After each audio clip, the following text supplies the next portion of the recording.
या देवी सर्वभूतेषु शक्तिरूपेण संस्थिता नमस्तस्यै नमस्तस्यै नमस्तस्यै नमो नमः।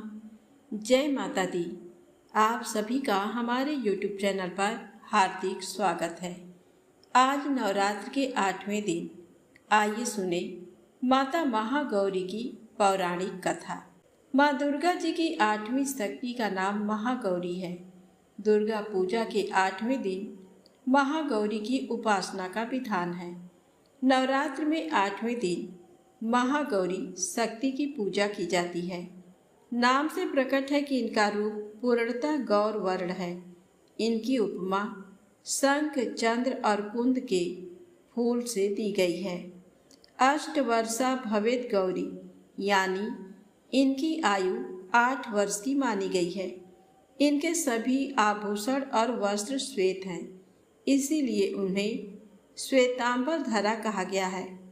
इनकी 4 भुजाएं हैं और वाहन वृषभ है, इसीलिए वृषारूढ़ा भी कहा गया है। इनके ऊपर वाला दाहिना हाथ अभय मुद्रा है तथा नीचे वाला हाथ त्रिशूल धारण किया हुआ है। ऊपर वाले बाएं हाथ में डमरू धारण कर रखा है और नीचे वाले हाथ में वर मुद्रा है। इनकी पूरी मुद्रा बहुत शांत है। पति रूप में शिव को प्राप्त करने के लिए महागौरी ने कठोर तपस्या की थी। इसी कारण से इनका शरीर काला पड़ गया, परंतु तपस्या से प्रसन्न होकर भगवान शिव ने इनके शरीर को गंगा के पवित्र जल से धोकर कांतिमय बना दिया। उनका रूप गौर वर्ण का हो गया, इसीलिए ये महागौरी कहलाई। ये अमोघ फलदायिनी हैं और इनकी पूजा से भक्तों के तमाम कलमश धुल जाते हैं। पूर्व संचित पाप भी नष्ट हो जाते हैं। महागौरी का पूजन अर्चन उपासना आराधना कल्याणकारी है। इनकी कृपा से अलौकिक सिद्धियां भी प्राप्त होती हैं। कहते हैं जो स्त्री माँ की पूजा भक्ति भाव सहित करती है, उनके सुहाग की रक्षा देवी स्वयं करती हैं। शिवपुराण में कथा है कि ब्रह्मा जी के आदेशानुसार भगवान शंकर को वरण करने के लिए पार्वती जी ने कठोर तप किया था। ब्रह्मा के आदेशोपरांत महर्षि नारद ने पार्वती को पंचाक्षर मंत्र शिवाय नमः की दीक्षा दी। दीक्षा लेकर पार्वती सखियों के साथ तपोवन में जाकर कठोर तपस्या करने लगी। उनके कठोर तप का वर्णन शिव पुराण में आया है। माता पिता की आज्ञा लेकर पार्वती ने सर्वप्रथम राजसी वस्त्रों और अलंकारों का परित्याग किया। हार को गले से निकालकर मृग चर्म धारण किया और गंगा अवतरण नामक पावन क्षेत्र में सुंदर वेदी बनाकर वे तपस्या में बैठ गईं। भयंकर शीत ऋतु में जल के मध्य रात दिन बैठकर उन्होंने कठोर तप किया। इस प्रकार निराहार रहकर पार्वती जी ने पंचाक्षर मंत्र का जप करते हुए सकल मनोरथ पूर्ण करने वाले भगवान सदाशिव के ध्यान में मन को लगाया। सयानी पार्वती को देखकर माता मैना और पिता हिमालय को पुत्री के विवाह की चिंता हुई। इतने में महर्षि नारद वहां आ गए। नारद जी को घर में आया देखकर राजा रानी ने कन्या के भविष्य के विषय में पूछा। नारद जी ने पार्वती का हाथ देकर भविष्यवाणी की। राजा हिमालय ने प्रश्न में बेटी के अवगुण पहले पूछे थे, किंतु नारद जी ने पहले पार्वती के गुणों का कथन किया। नारद जी चतुर वक्ता हैं, अतः माता पिता से पार्वती के दिव्य गुणों की चर्चा करते हैं। सद्गुणों की एक लंबी सूची नारद जी ने प्रस्तुत की, किंतु जब पार्वती के पिता ने पूछा कि महाराज कुछ दोष हों तो वे भी बतला दें, पुनः नारद जी ने कहा, सुनहु जे अब अवगुण द्विचारी, यानी 2-4 अवगुण भी हैं, उन्हें भी सुन लो। नारद जी ने कहा कि पार्वती पुत्री तो सर्वगुण संपन्न है, किंतु इसका पति जटाजूटधारी दिगंबर तथा अमंगल वेश वाला होगा। नारद जी की बात सुनकर माता पिता तो उदास हो गए, किंतु पार्वती जी को आंतरिक प्रसन्नता हुई। जो विवाह शंकर सन होई, 200 गुण सम कह सब कोई। नारद जी ने पार्वती के माता पिता को समझाया कि जिन दोषों का वर्णन मैंने किया वे सभी शंकर जी में हैं, और पार्वती का विवाह यदि भगवान शंकर से हो गया तो ये दोष भी गुण में परिणत हो जाएंगे। अंत में नारद जी ने यहाँ तक कह दिया कि शिव को छोड़कर संसार में पार्वती के लिए दूसरा वर है ही नहीं, किंतु आशुतोष होने पर भी शंकर जी दुराराध्य हैं, यानी शिव जी कठोर उपासना से प्रसन्न होते हैं। उनको प्राप्त करने का एक ही उपाय है कि पार्वती वन में जाकर कठोर तप करे। नारद जी की प्रेरणा से माता पिता की आज्ञा लेकर पार्वती जी हिमालय के वन में तपस्या करने चली जाती हैं। पार्वती जी ने शिव जी के चरणों का ध्यान करते हुए संपूर्ण भोगों तथा सुख के साधनों का परित्याग कर दिया। 1000 वर्ष तक फल मूल का, 100 वर्ष केवल शाक का आहार किया, कुछ दिन तक पानी का, हवा का आहार किया, कुछ दिन इन्हें भी त्याग कर कठिन उपवास किया। पुनः वृक्ष से गिरी हुई बेल की सूखी पत्तियां खाकर 3000 वर्ष व्यतीत किया। जब पार्वती ने सूखी पत्तियां लेना बंद कर दिया तो उनका नाम अपर्णा पड़ गया। पार्वती की कठोर तपस्या को देखकर आकाशवाणी हुई कि हे देवी, तुम्हारे मनोरथ पूर्ण हो गए, अब तुम हट छोड़कर घर जाओ, भगवान शंकर से शीघ्र मिलन होगा। और इस प्रकार कठोर तपस्या के बाद माता पार्वती भगवान शिव को पति के रूप में प्राप्त करती हैं। प्रेम से बोले माता महागौरी की जय हो। आइए सुने माँ गौरी से जुड़ी अगली पौराणिक कथा। जब माता पार्वती शिव जी को पति रूप में प्राप्त करने के लिए घोर तप कर रही थी, उनके तप को देखकर देवताओं ने शिव जी से देवी की मनोकामना पूर्ण करने की प्रार्थना की। शिव जी ने पार्वती जी की परीक्षा लेने सप्त ऋषियों को भेजा।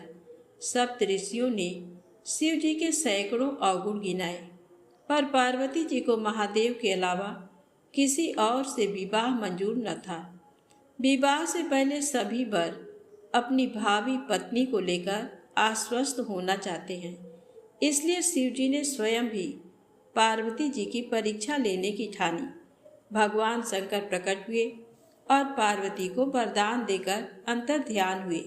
इतने में जहाँ वह तप कर रही थी, वहीं पास में तालाब में मगरमच्छ ने एक लड़के को पकड़ लिया। लड़का जान बचाने के लिए चिल्लाने लगा। पार्वती जी से उस बच्चे की चीख सुनी न गई। द्रवित हृदय होकर वह तालाब पर पहुंची। देखती हैं कि मगरमच्छ लड़के को तालाब के अंदर खींचकर ले जा रहा है।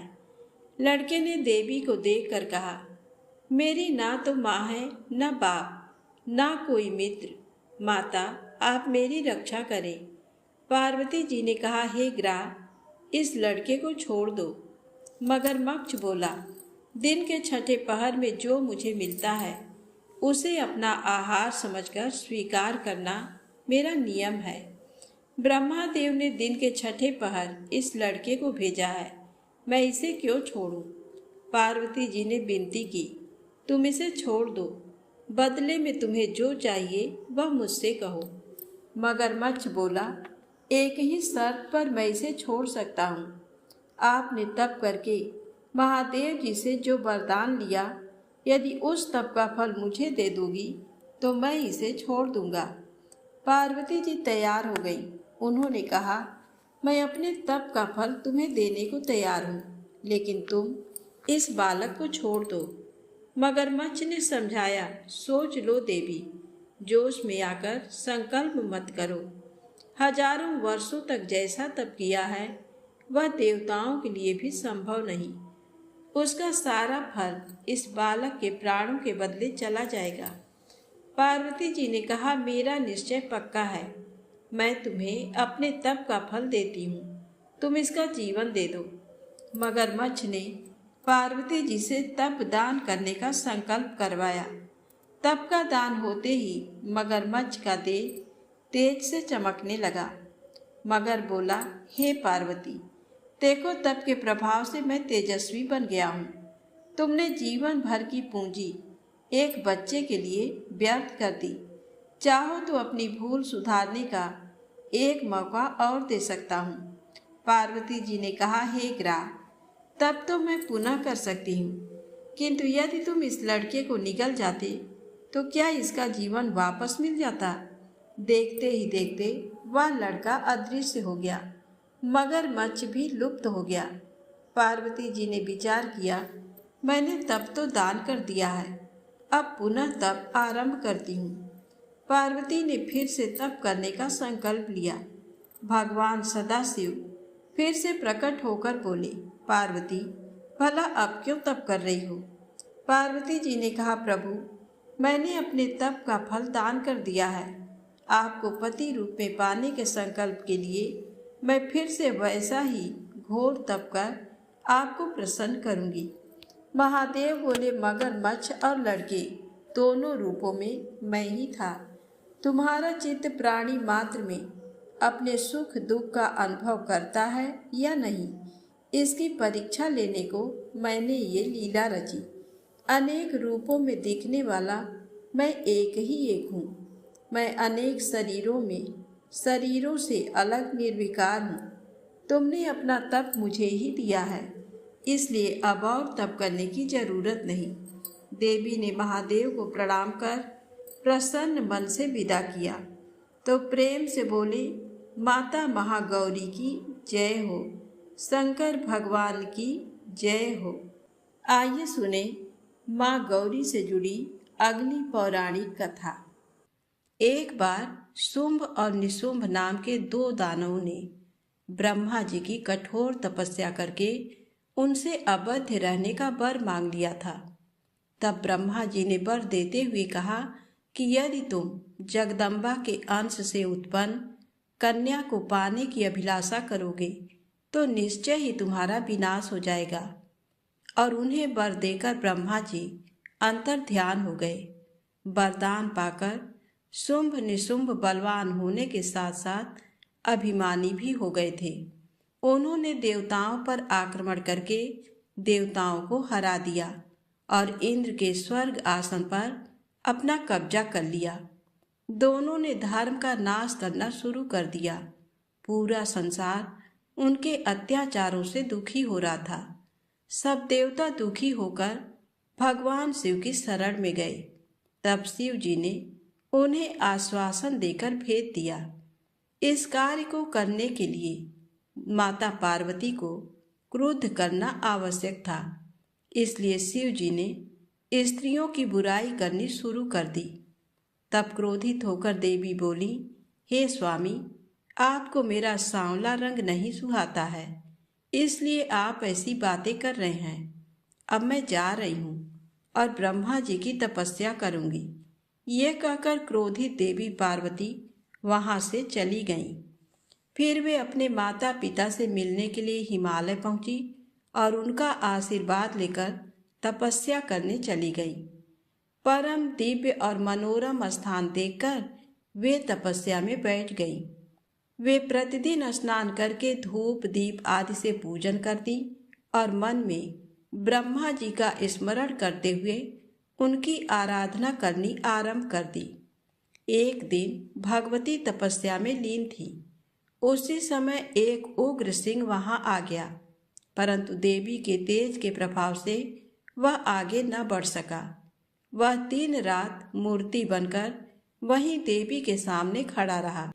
उसे देखकर देवी ने सोचा कि ये सिंह हिंसक जानवरों से मेरी रक्षा करने के लिए यहाँ खड़ा है।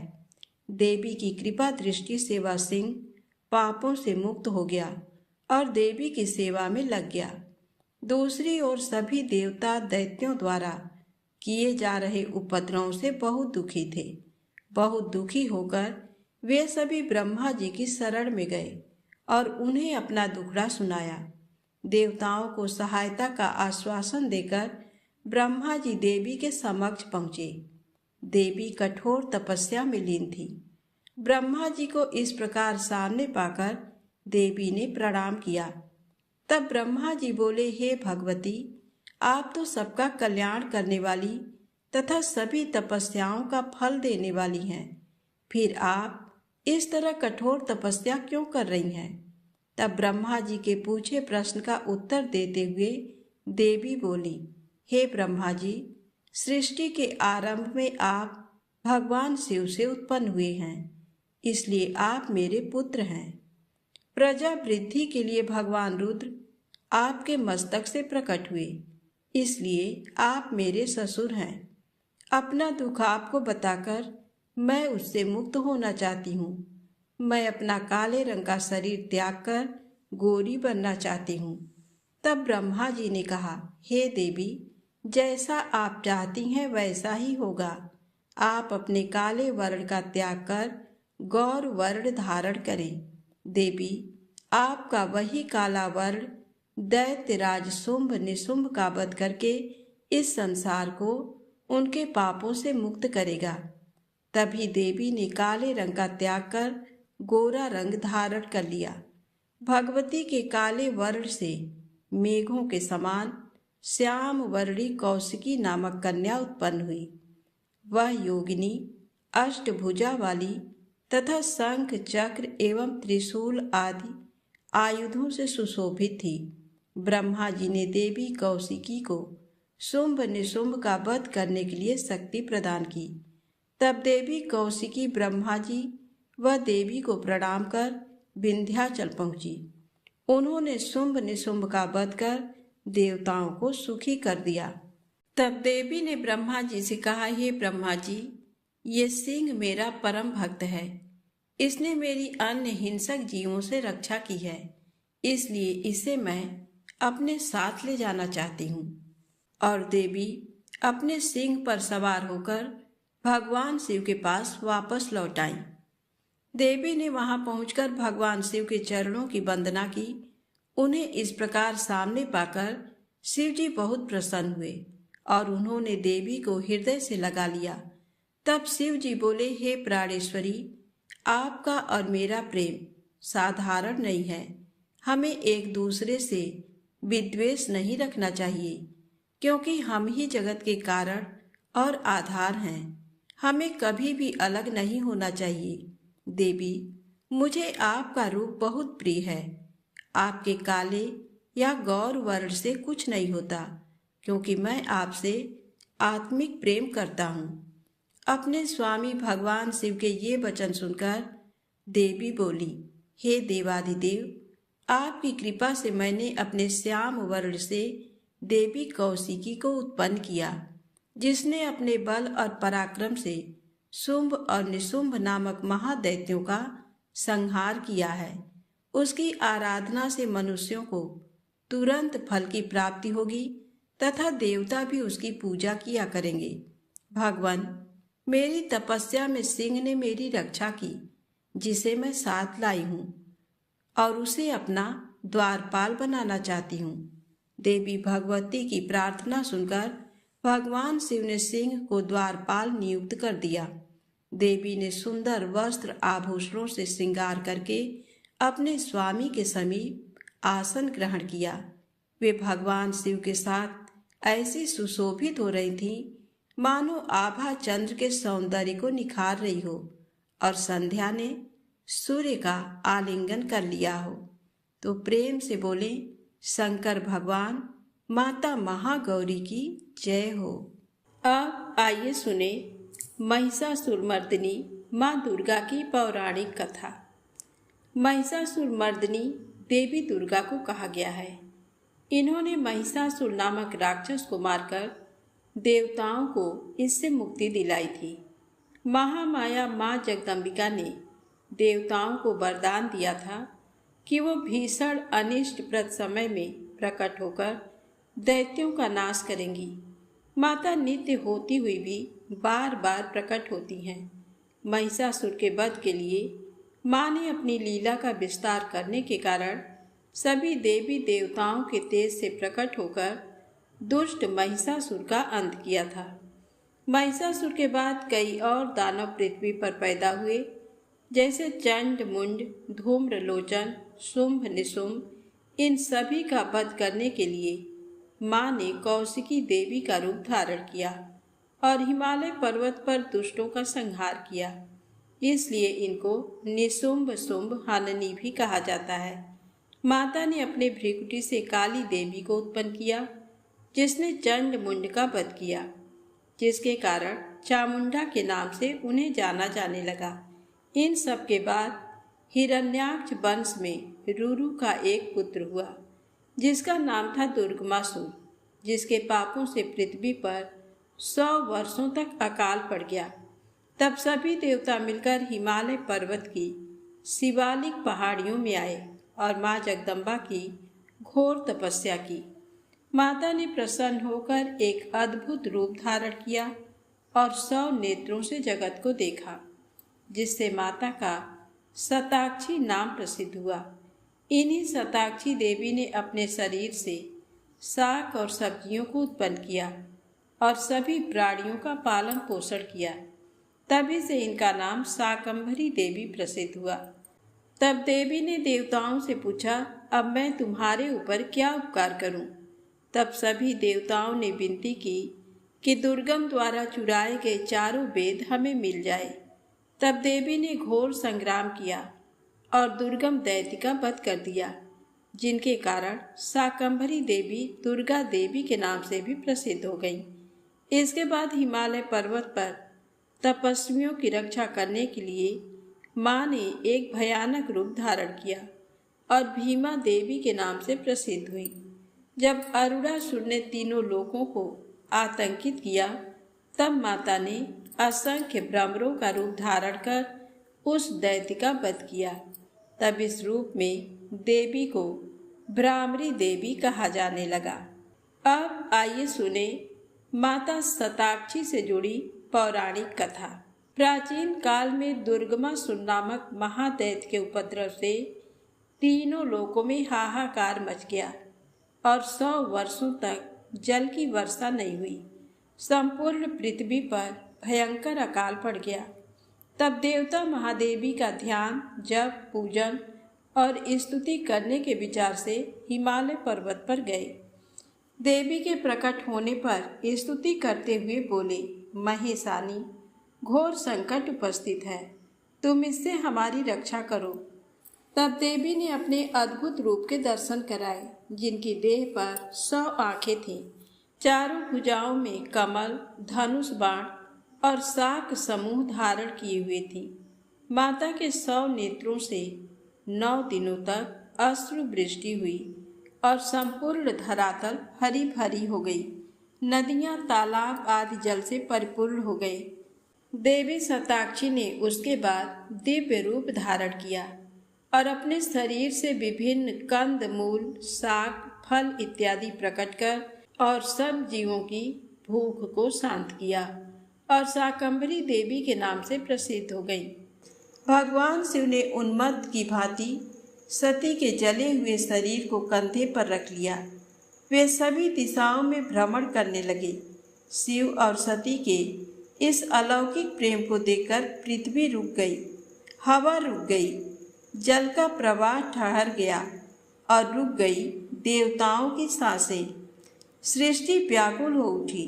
सृष्टि के प्राणी पुकारने लगे, त्राहि माम, त्राहि माम। भयानक संकट उपस्थित देखकर सृष्टि के पालक भगवान विष्णु आगे बढ़े। वे भगवान शिव की बेसुधी में अपने चक्र से सती के एक एक अंग को काट काट कर गिराने लगे। धरती पर 51 स्थानों में सती के अंग कट कट कर गिरे। जब सती के सारे अंग कट कर गिर गए तो भगवान शिव पुनः अपने आप में आए। जब वे अपने आप में आए तो पुनः सृष्टि के सारे कार्य चलने लगे। धरती पर जिन 51 स्थानों में सती के अंग कट कट कर गिरे थे, वे ही स्थान आज शक्तिपीठ माने जाते हैं। आज भी उन स्थानों में सती का पूजन होता है, उपासना होती है। धन्य था भगवान शिव और सती का प्रेम। शिव और सती के प्रेम ने उन्हें अमर और वंदनीय बना दिया। तो प्रेम से बोले शंकर भगवान गौरी माता की जय हो।